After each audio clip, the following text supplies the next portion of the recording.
Hello everyone, this is Vicious, and welcome back to more Legend of Zelda and the Ocarina of Time. So in the last episode, we cleared up the bottom of the well, took care of a mini-boss, and picked up the Lens of Truth. Now that we have the Lens of Truth, it's time to make our way back to the Temple of Time, pull out the Master Sword, and enter the Shadow Temple, which is one of my favorite dungeons to go through. Now, I just want to apologize real fast for not uploading any videos on the days of Thursday and Friday of last week, because I had a really nasty stomach virus. It happened about Thursday night into Friday, like early Friday morning. Right when I was about to sit down and record stuff, my stomach started turning really, really bad, and then you can kind of take a guess what happened next. Very, very painful night. Didn't get to bed till around 3 or 4 o'clock in the morning. Actually, no. 4 or 5 o'clock in the morning, that's right. So anyway, sorry about that, guys. I do have some new LPs in the works, so I at least did something productive that day. The next LP after Legend of Zelda Ocarina of Time is going to be Kirby's Return to Dreamland. At some point, I am going to get to Majora's Mask because I really want to play that game. It's going to be the N64 version, though, because I lack the money to buy a capture card for my 3DS. I mean, I have the money, I just don't want to spend that kind of money right now, guys. I have other things to worry about, like too many games coming up in June. Can't wait. If anybody's going there, let me know. So let's head back to the Temple of Time and grab out that Master Sword. Now you might be asking yourself, Vicious, why didn't you play the Prelude of Light? And I say, shut up. I know, I screwed that up big time. I have no idea why I didn't play the Prelude of Light.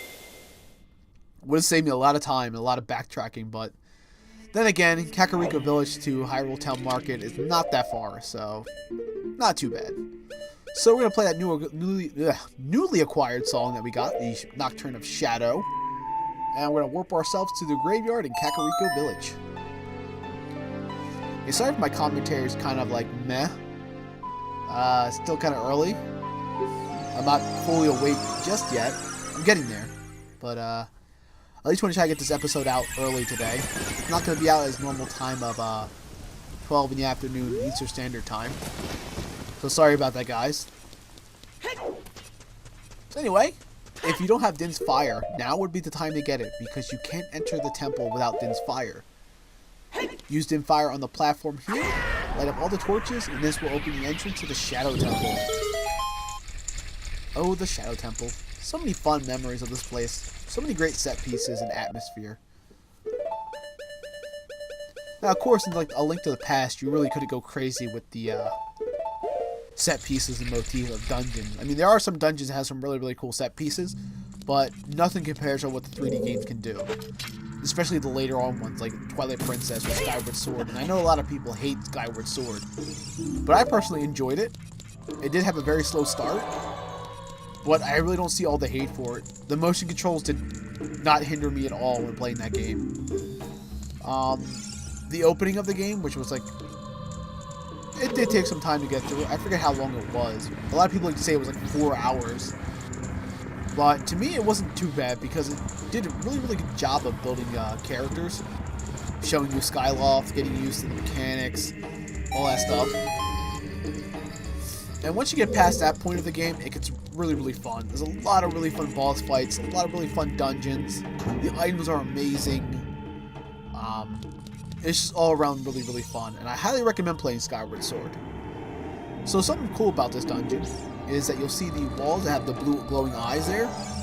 Every time you walk by them, your first time you walk by them, they will tell you a little backstory of the Shadow Temple, kind of giving you a bit of history. Now, no idea why someone decided, hey, look, we're going to build a Shadow Temple in the back of Kakariko Village. Yeah, I would love to know the architect of this place, because you must be really, really messed up for doing this. Yeah, it's not much to say right now, guys. It's just me smashing pots. So anyway, we're going to meet up with that mini-boss once again from the bottom of the well. But this time, since we're Adult Link, we're going to have a much easier time with this guy, because one, we have range, and we can easily take care of these stupid hands that like to grab you and touch you inappropriately. And make a Big Mouth over here pop up. Come here, big guy. And he does have a really big chin too, doesn't he?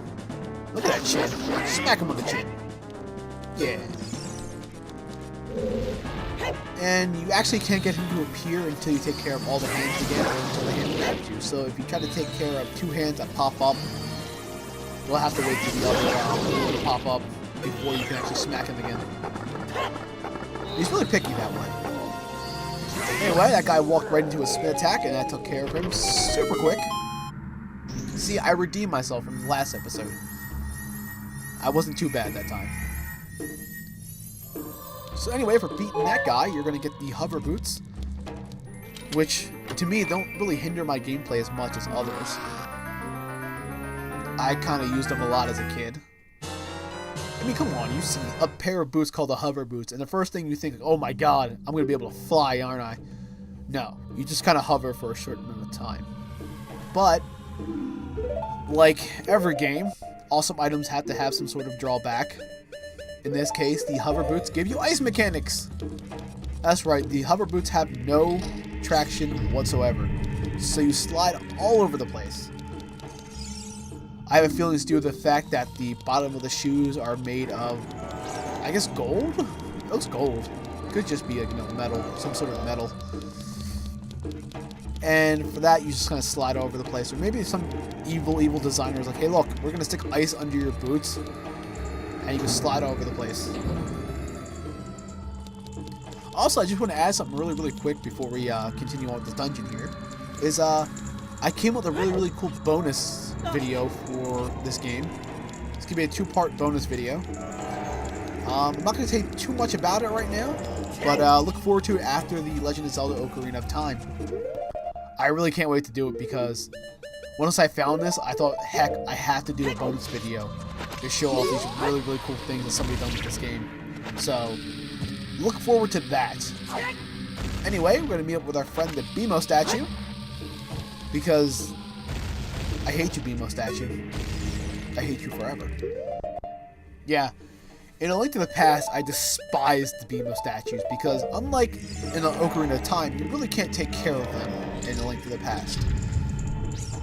And their beams shoot out a lot quicker than you can dodge in A Link to the Past, unless you're whipping out those, beautiful Pegasus shoes.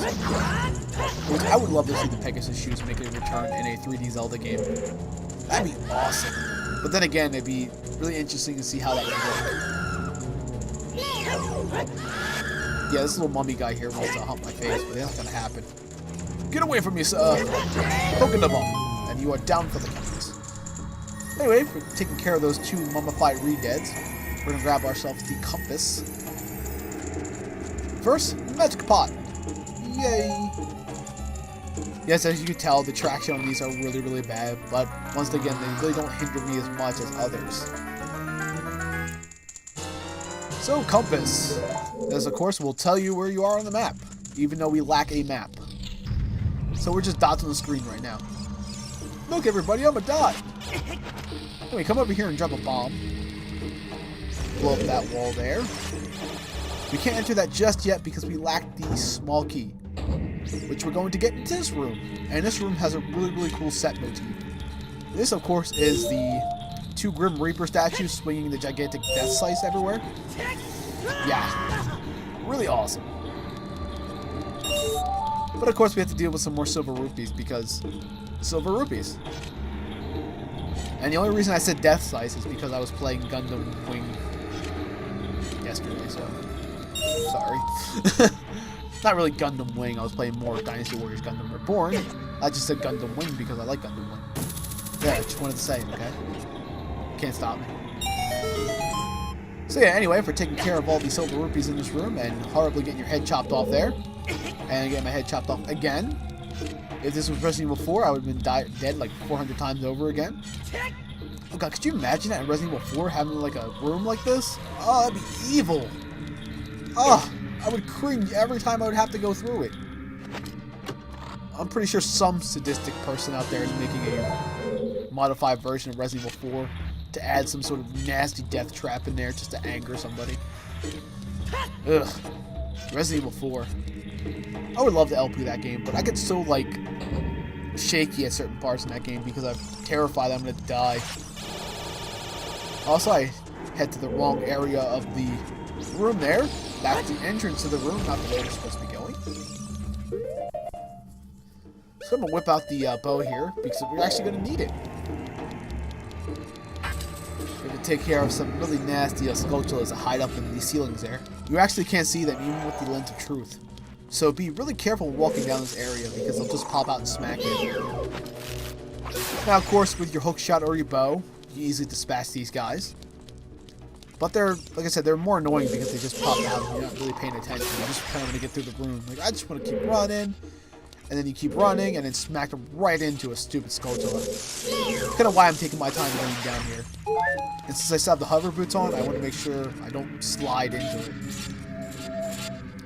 So another really cool set motif of this dungeon are the guillotines. Gotta keep that theme of the Shadow Temple going. I really liked how it looked in the 3DS version, since they can kind of up the graphics, but the N64 version still holds a wonderful place in my heart. I remember exploring this place for the first time as a kid, and I was like, holy crap, this is really, really grim. This is like really creepy, and I hope those like giant guillotines don't insta-kill me. Seriously, you kind of get that like idea of when you play so many games. Oh god, giant swinging blades or giant things that crush you. That's gonna insta-kill me, isn't it? And with how games are these days, everything pretty much insta-kills you.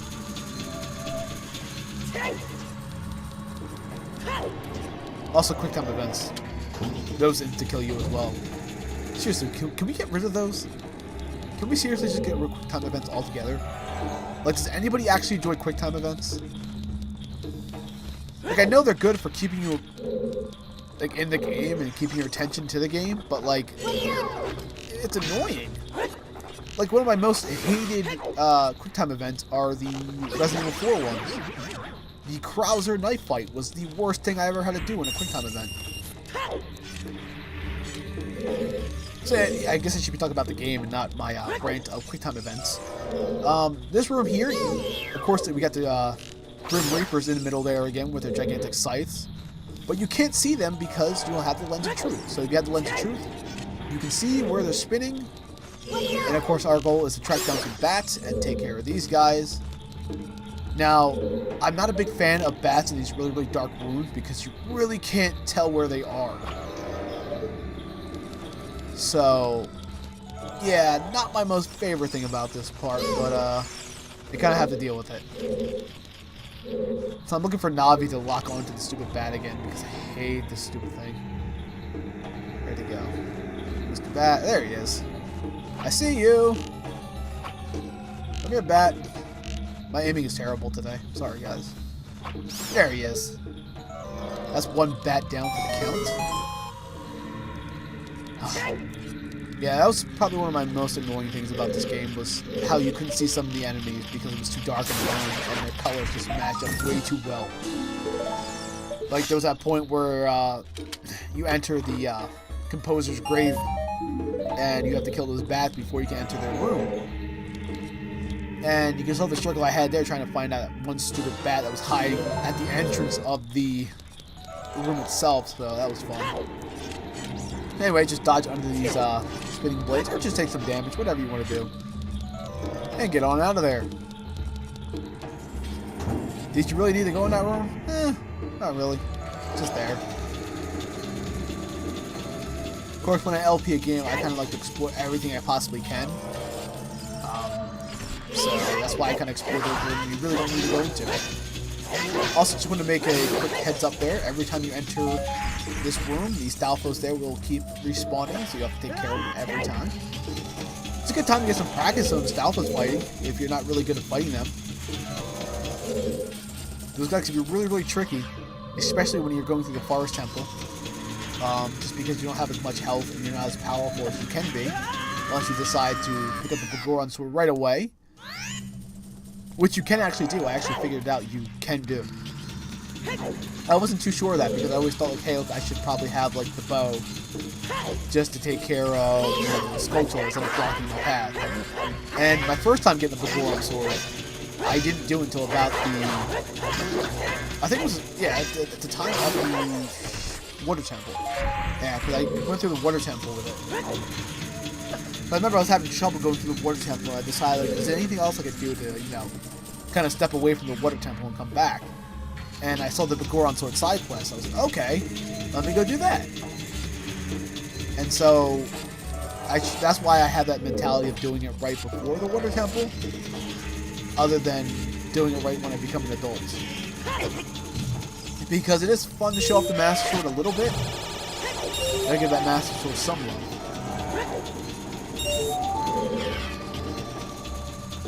Anyway, Mr. Beamo statue over here. He's going to be in our way again. You actually have to kill him this time because he's hiding the last silver rupee. I told you, this dungeon is just loves the ideals of using silver rupees. It's annoying, yes, but I can understand what they were doing here. Silver rupees for everybody. Also, those boots will cause you to take more damage than you're supposed to. So this room coming up, yes, this is where my fear of things that crush you come into play. These spike crushers over here will crush you, not kill you, but warp you back to the beginning here. It's really annoying. Now, I'm going to go on a little tangent here again. Sorry, guys. But Resident Evil 4, I know I'm talking about the game again. I really enjoyed Resident Evil 4, I'm sorry. But there's this one moment in the game where you have a long hallway and there's some things that crush you. Like giant boulders that are attached to chains that come down and crush you.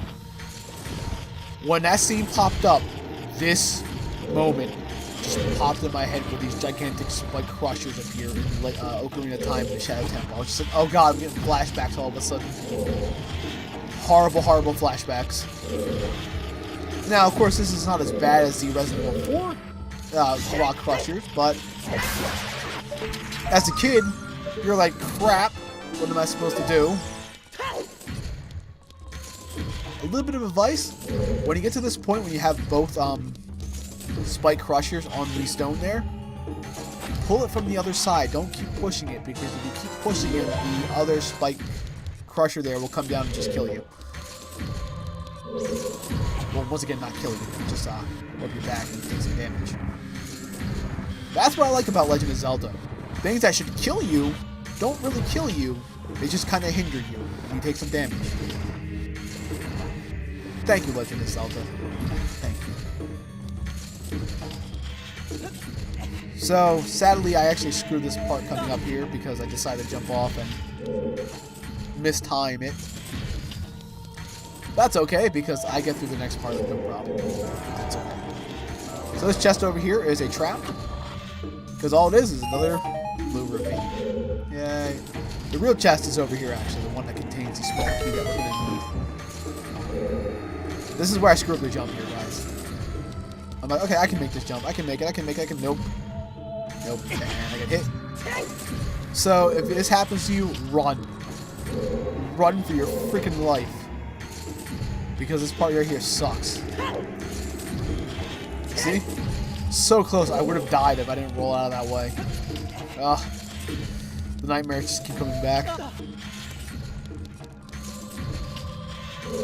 So let's hop back onto one of these spike crushers here and use it as a nice platform because, hey, they're my platforms now.